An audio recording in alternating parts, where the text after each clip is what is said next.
Ninamendloveni amandla nazi indaba ze1KZNTV nifundele uphila nokaCibekhulu kamzimba umntwana uyakhuleka sanibonani. Nazo kuyizona indaba esithi izo ezihamba phambili namuhla. Ziyayishuka Imbodla Kwelikazuma enkantolo. Bakhala Ngemfucuza EMLAZI kanti inkohlakalo iphazamisa intuthuko. Siyanimukela kwindaba zethu ze1KZNTV. Isicelo esifakwa abameli bakalo ekade ngumengameli wezwe uJacob Zuma ngesonto eledlule enkantolo yomthetho sisekelo esithi bafuna kubuyekezwe isinqumo esakhishwa inkantolo nesachitha ukuthi umshushisi uBilly Downer asuse kuleli cala singezinyekeze izathu ezenzeke ijaji uPitkuna angakwazi ukukhipha kusuku lokuthi amacala azoqulwa nini.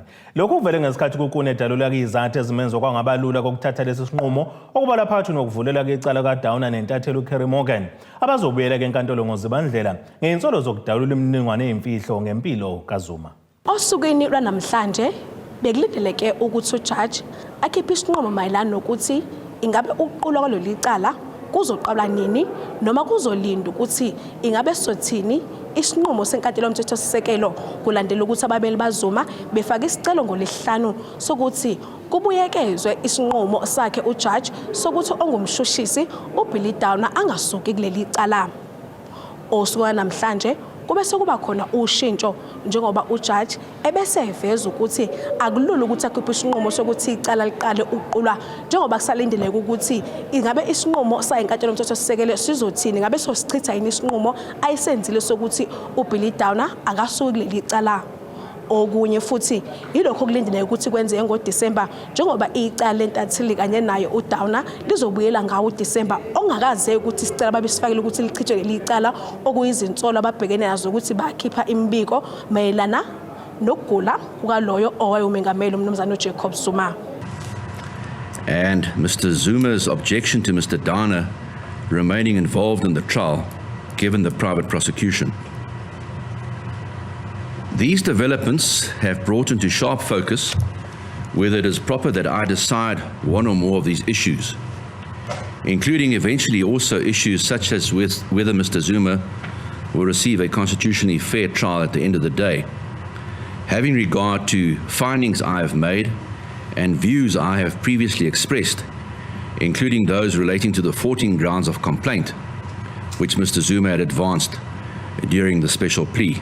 Ujaji abesekwenza uvule isikhala ukusuka namhlanje kuze kushaye umhla ka3 kuNovember la khona esizinhlangothi zombili okuwumbuso kanjani nababeli baZuma balethe izethulo zokuthi ngabe kusamfanele yini yena ukuthi aqhubeke nayo leli cala. The circumstances I also extend the period for the parties to file any written submissions they may choose to file to 3 November 2022 before I commence work on the judgment.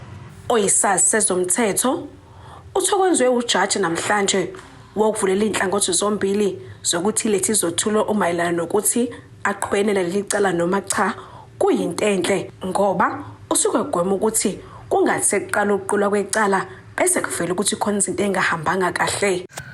La inkantolo ekhala ngokuthi cha ngiyawazi umsebenzi wami ukuthi wani ngizokwahlulela la akufanele ngifike sekhona into esengiyicabangile ngomuntu kufanele ngisebenzise ubufakazi kuphela la ngizobona khona ukuthi umuntu icala unalo noma kanalo yini. Makhona ke endaweni la khona sengibhale kwabukeka sengathi sekhona iside sengilithathile noma khona umuntu engimubona njengokuthi unecala ayikungcono ngisuke mina la kungena omunye umuntu kungaze kube ukuthi licala likwazi ukuthi liqhubeke liye phambili ngenxa yokuthi indlela besiyiphethe ngayo noma lihendlishwe ngayo from iside labahluleli noma lamajaji azengize lihambe ngohlelo. Indlela enhleke nekisetshenziswe amajaji ukuze ba prevent situation efana njengale ile yokuyirecuse la bazothi khona cha ake ngihoxa la. Ujaji bese phetha ngakho uthi ucabanga ukuthi kuyothi kushaya umhla ka3 kuJanuary zonke lezi zinto zobe sekade senikeza isikhathi esanele sokuthi naye ayicubungulisise bese phuma nesinqumo esifanele mangabe ezobe sakhona ukusingatha lona lolu daba. The following order is therefore accordingly granted. 1. The trial is adjourned to 30 January 2023. 2. The parties are requested to submit any written submissions they may wish to place before the court as to whether the presiding judge should continue to preside in the trial or recuse himself, which they may wish to advance, to the registrar on or before 3 November 2022. 3.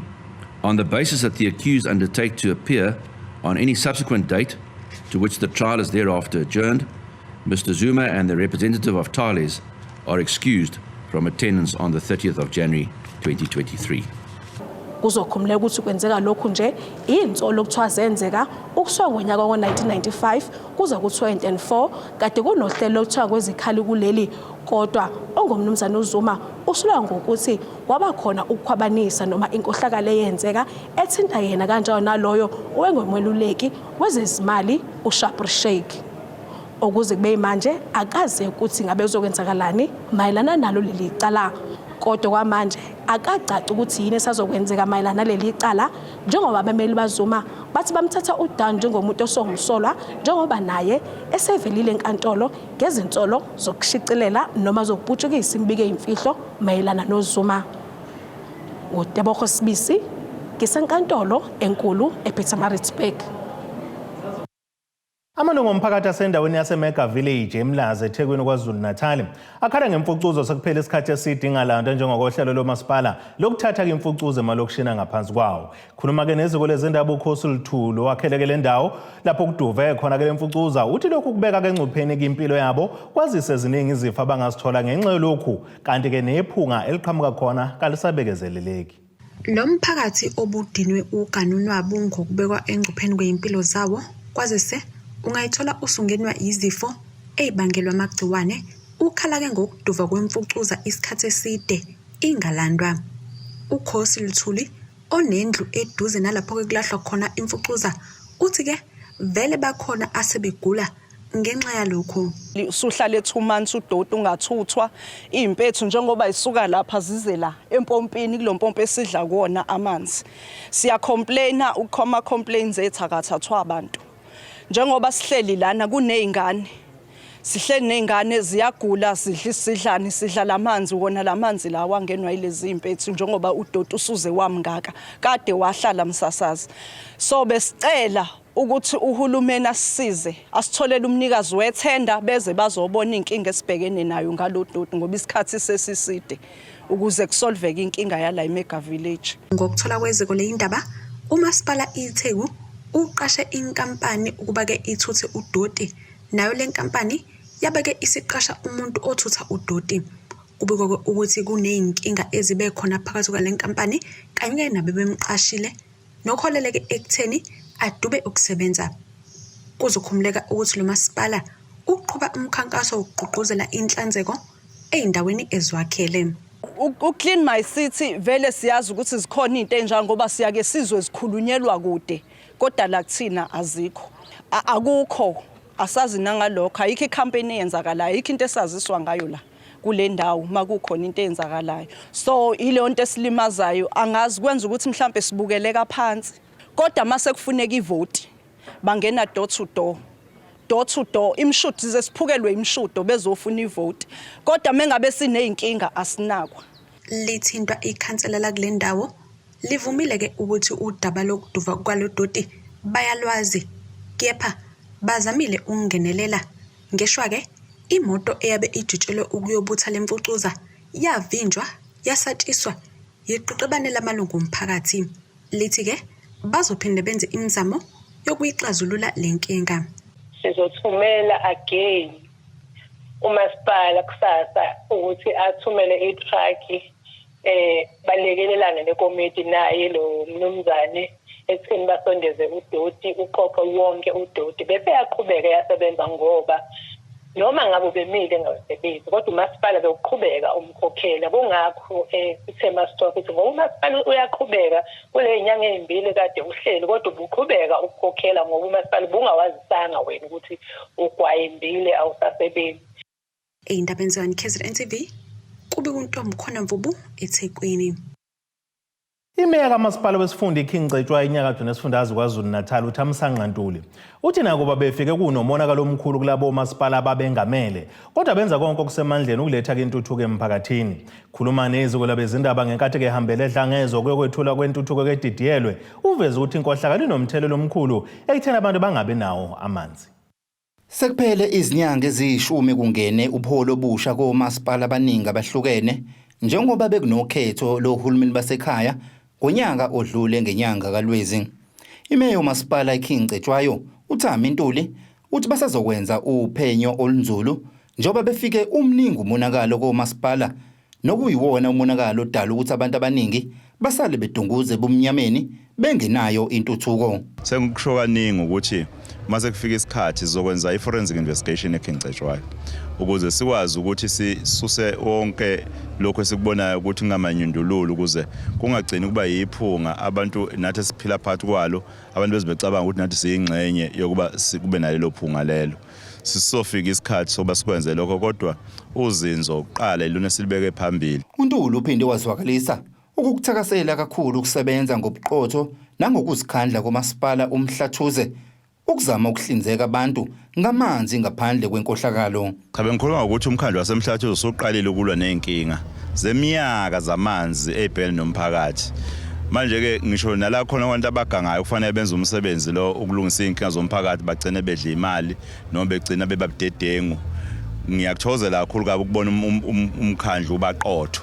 Njoba nomeya waseMhlathuze bebika la ukuthi engene office khona umsebenzi ka60 million approximately owagcina ukuthiwa wenziwe imali more than 100 million. Lo mcimbi wokwethula kwentuthuko edidiyelwe ububanjelwe edlangezwa nalapha abantu bephinde bathola ithuba lokuzwakalisa izikhalo kanjalo nezifuno zabo.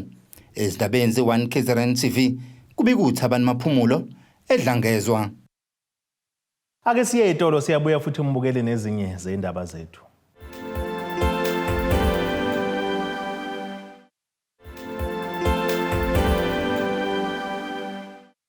Asibonge nenabeselo sinibingelele futhi uyizona indaba zethu ehamba phambili namuhla nazi. Ziyayishuka Imbodla Kwelikazuma enkantolo. Bakhala Ngemfucuza EMLAZI kanti inkohlakalo iphazamisa intuthuko. Umnikazi webhizinisi lokukhanda imoto uMandla Ngqoko wakaNositha kwa27 ogwini oseningizimu nesifundazwe KwaZulu-Natal uthi sephoqela ukuthi akadilize kuyisebenzi ngenxa ukuthi akusebenzeki njengoba ugesi bengenawo. Uthi kunabantu abebondla kemndeni yabo ngalomsebenzi abebahlinzeka ngawo. Khuluma nezwe lezi ndaba uNgqoko uthi sekuphela amaviki ayisikhombisa wonke bengenawo ugesi kanti lokhu uthi kubalimaza kakhulu ephaketheni kanti futhi nebhizinisi athembele kuyona liya ngokuya liyawa. Unxusa ukuba lisukunyela udaba lokwesela ugesi kaNositha ku27 umnikazi webhizinisi lokukhanda izimoto uMandla Ngqoko. Lo somabhizinisi uthi badonsa kanzima njengoba sekuphela amaviki ayisikhombisa bengenawo ugesi. Ekhuluma neziko lezindaba uNgqoko uthi useze wadiliza ngisho abasebenzi ngoba kusebenzeki ngaphandle kwagesi. Uthi okubaphatha kabuhlungu kakhulu ukuthi kweminye imizi abakhelene nayo ukhona ugesi. Inkinga enkulu kagesi. Usebenzi awusahambi kahle. Sengizeke ngabadiliza abanye abasebenzi. Bakohlala emakhaya. Ngoba umsebenzi ungahambi kahle. Ugesi nje awukho. Sesizamile sehluleka. Abasebenzi sebelwa nami. Abasebenzi abanye sebezithathile izimoti. Indawana nje ave ukuthi awindawo enkulu kwezinye indawo sikubhekile uyakhanya kodwa edozana kwethu awukhanye. Esinye isakhamuzi sakule ndawo sithi kunabantu abaphila ngemithi ehlala kwisiqandisi ngakho kungabi khona kwagesi kuyinkinga enkulu. Uveza ukuthi uEskom wavala ugesi ngoba uthi kunabantu abawukokotele kwase kuthinteka nalabo abawukhokhela kahle. It's been 7 weeks sinenkinga khona abantu abaphila ngemedication ehlala efrijini amafriji at the moment akasebenzi and mothinti Eskom basibaleka bonke. They will send one person to come alungisa lezo sikhathi after a day or so ugesi uhambile bathi kujiji ugesi. Must order to find out izindlu azijijwanga ngiphethe iproof la eziliphu zabantu abawuthenga ugesi. Ulindelwa Mkhize uthi benza imizamo yokuthi bakhombise ukuthi ugesi bebe ukhokhela kahle ngokuthi iqoqwa iziliphu zihanjiswe kaEskom. Ezufuna iproof yeziliphu okukhombisa ngempela ukuthi not that ugesi awukho ngesimo sokuthi kuthiwa awuthengwa nasi iziliphu ubuthi kade ehamba eziqoqa emzini yabantu izolo nakwelami ikhaya ungenile. uDumsani Khomo nayo isakhamuzi sakule ndawo ukhale ngokuthi alikho ihhovisi likaEskom ababika kulo izinkinga. La khokwa office la ukwazi ukureporta khona into kaEskom yonke into yenza over the phone engathi sinabantu abadala kunika ichallenge kulokho. Ngicabanga ukuthi ezinye izinto nje eziningi kakhulu izinto esesibhena kangabe umphakathi ubusufuna ukuya emgaqweni esawuncenga ke somphakathi utake siqaleni sixoxisane. Istatement esikhishwe uEskom ngalolu daba uthi isifundazwe sokwaZulu Natal sinezindawo eziningi lapho kokotelwe khona ugesi nokuholela ekutheni kuqhuma isiphehli sikagesi. Ubuso unxusa umphakathi ukuthi uyeke ukukokotela ugesi uphinde ngokunjalo ubike laba abazixhumela ugesi ngokungemthetho. Ezindabeni ze1KZNTV kubikuza Amando Sicele ngikwaNositha. Kwethula ngokusemthethweni uphiko lokuqinisekisa ukuphepha edolobheni eMnambithi maphakathi kwaZulu Natal ongaphansi kwamasipala iAlfred Duma Local Municipality. Lolu phiko ngokokuqala ukuba lube khona kulo masipala hlose ngaloko ukunciphisa izinga lokwephula komthetho edolobheni kuphinde kuqinisekisa ukuthi imithetho yomgwaqo iyalandelwa. Imiya kamasipala uzama sibisi ithe ke baqeqeshekile laba abahlumelele lolu hlelo kanti banethemba lokuthi ke bazoshintsha isimo edolobheni. Kusho lo ngesikhathi ke bize ke isithangamisa bezindaba besibanjele ehholo eMnambithi. Uhlose ukuqinisekisa ukuphepha edolobheni umasipala waseMnambithi iAlfred Duma. Imeya kulo masipala uzama sibisi uthe uphiko lamaphoyisa omgwaqo alo masipala luzobuyisa isithunzi. Wethula uphiko lwamaphoyisa okuwuphiko esiqalayo ukuba nalo lo masipala oqalayo ukuba nalo. Uphiko oluhlanganisa ukulekelela ekuqinisekiseni ukuthi imithetho yomgwaqo iyagcinwa, imoto esemgwaqeni ifanele, abantu abazishayelayo bafanele ukuzishayela. Luphinde lulwisane nenhlobonhlobo zobugebengu ezenzekayo la edolobheni nasendaweni eseduze nedolobha. Izinto ezifana nokuntshontshwa kwempahla yabantu, ukuntshontshwa kwempahla kamasipala, ukubanjwa kwabantu inkunzi, ukuhlukunyezwa kwabantu besifazane noma hlobo olunje lwecala nokushushumbiswa kwedakamizwa. Bese thula lolo phiko namhlanje okuyinto esicabanga ukuthi izosilekelela kakhulu ukuqinisekisa ukuthi osomabhizinisi esinabo la emkhandlweni bazosebenza bekhululekile. Usibisi uthe lolu phiko lusha kulo masipala futhi bathatha isikhathi belihlela. Ngingaqinisekisa ukuthi lolu phiko ebesilwethula sethula nje uphiko olusha. Sihlale phansi saluhlela, safika kwi-budget salibudgetela, sase sifika esikhathini sokuthi asirecruite sarecruiter. So labantu bakuma position amasha abengekho la kwamasipala. Njoba sithi uphiko olusha nje, uphiko olusha obelungekho. So senzela ukuthi abantu bakithi ngoba uma abantu bekhuluma bekude bangabuka ongazathi mhlambe siphendula amaphoyisa omgwaqo sikhanda ngawo lolu phiko noma sesifaka uphiko olusha oluzokhipha amaphoyisa omgwaqo noma oluzokhipha obani ngenza isibonelo ukuthi cha lolu phiko olukhona lunomsebenzi walo nje oluzowenza aluzothatha umsebenzi wamuntu akekho umuntu olahlekelwe umsebenzi akekho futhi ozolahlekelwa umsebenzi.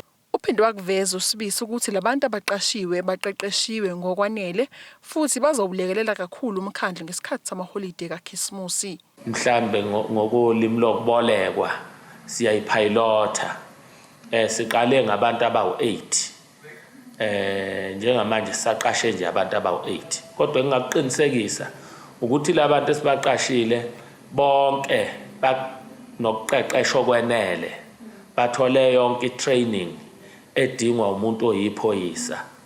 La sirecruite abantu abamaphoyisa ama-police officers, sarecruit abantu abama-traffic officers. Siyakholwa ukuthi izosilekelela kakhulu ngoba sibheke ema-holiday nje abantu bahlukanisa netokufele zabo. Ikhathi eningi siyaqonda ukuthi omama nabezothenga la bezohlukanisa itokufele batholala sebebanjwe nenkunzi. Siyaqonda ukuthi abantu bakithi bafika la edolobheni, idolobha liba indawo engaphephile kakhulu ngesikhathi sesiphithiphithi. Kodwa ngenxa yokwanda kwamaphoyisa azobeqinisekisa ukuphepha kwabantu, siyakholwa ukuthi indaba yokukhuthuzwa komuntu kuleli dolobha kuzoba umlando. Ezindabeni ze1KZNTV ngu-Ayanda Dube ngiseMnambithi. Inhlangano ebhekelela ukongiwa kwemvelo ephila ke emanzini Nature Conservancy egatsheni ke lisemthunzini enyakatho KwaZulu-Natal ithi kubalulekile ukufundisa izingane ezisencane ngokubaluleka kokongiwa kwezilwane zamanzi. Lokhu ithi kwenziwa ngenhloso yokukhuthaza abantwana ngokuhlanzwa kolwandle ziphinde ke igweme kokulahla imfucuza osebeni lolwandle. Le nhlangano isho kanjena namuhla njengoba beqhubeka kumkhankaso wayo ubungaza impilo solwandle olwaziwa ngeMarine Week nebungazwa keminyaka yonke ngesonto lesibili kwinyanga kaMfumfu. Emthunzini Nature Conservancy ibambisene ne-Wildlife Warriors bacije izingane ezifunda emabangeni aphansi ngolwazi lokubaluleka kokongiwa kwemvelo. Lezi ngane zesikole zibe yingxenye yokuhlanzwa kosebe lolwandle olusemthunzini enyakatho nelikaMthaniya. Isikhulu esiphezulu senhlangano iMthunzini Nature Conservancy sithi kuhle zibanjwe zisemaphupho ukuze zizokhula zazi kabanzi ngezilwane zamanzi. Well, for me, why I go for the kids is hopefully they will be inspired, they will fall in love with nature, and if you love something you want to look after it. If you understand something you want to look after it. And you know, often children think they can't make a difference. You know, the world has got so many problems. How am I going to save the world? Look how much rubbish there is. But even as a child you can make a difference just by how you throw your rubbish away or coming and doing such a little simple thing as a clean up here. So yeah, and maybe we can show some of the adults a thing or two by saying, you know, hey, Mom, look what I did. I'm saving the environment. So start small. Kanti ke uqhuquzele wonke umuntu ukuthi ethathe izinyathelo emzamweni yokongiwa kwezilwane zamanzi njengoba zidlala indima enkulu ekukhiqizweni kokudla kuleli. This week, the second week of October, we celebrate Marine Week. Our marine environment supports so much that happens in our day-to-day lives, from the food we eat, where we live, and the temperatures we have. All of that is actually controlled by the oceans. And this is an important section of the ocean because it supports a lot of the recreational and commercial fish that people are fishing for what we buy in the shops, what we eat at home, and also for the subsistence fishes or the small scale fishes as well. But we want to be able to protect our fish resources for future generations so that, you know, we've always got a good healthy food source for years and years and years to come. Ezindabeni za1KZNTV kubika umqondisi Miyeni ngesemthunzini. Ake sithi isheli lethu futhi umbukele siyabuya nezinye zindaba zethu.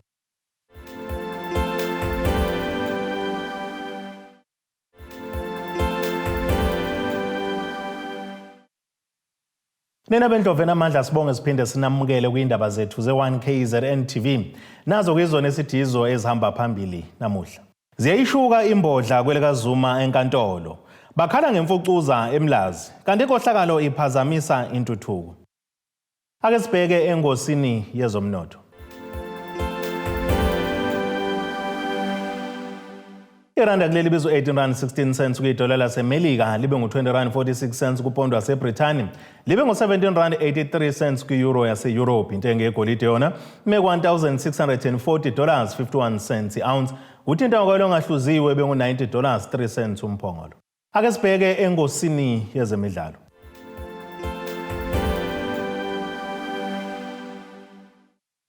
Iqembu laKwaZulu-Natal Royal AM iqhathwe nenye amaqembu azwa izwenikazi lase-Afrika ngokuba ziyihonga iTP Mazembe yase-DRC ngesikhathi kuqhathwa komzuliswano wokugcina kweyokuhlunga ngaphambi kokuqala kwemidlalo yamaqoqo eCAF Confederation Cup.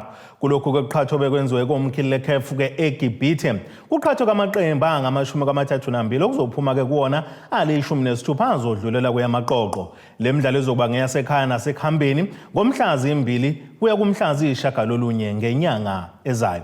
Sekujwayelekile ukuthi amaqembu akuleli uma ngabe elibangise DRC abuye ke ekhala ngempatho engeyinhle athi kayikho kezingeni uma ngabe evakashele iqembu iTP Mazembe. Ake sibheke isimo sezulu esingalindeleka.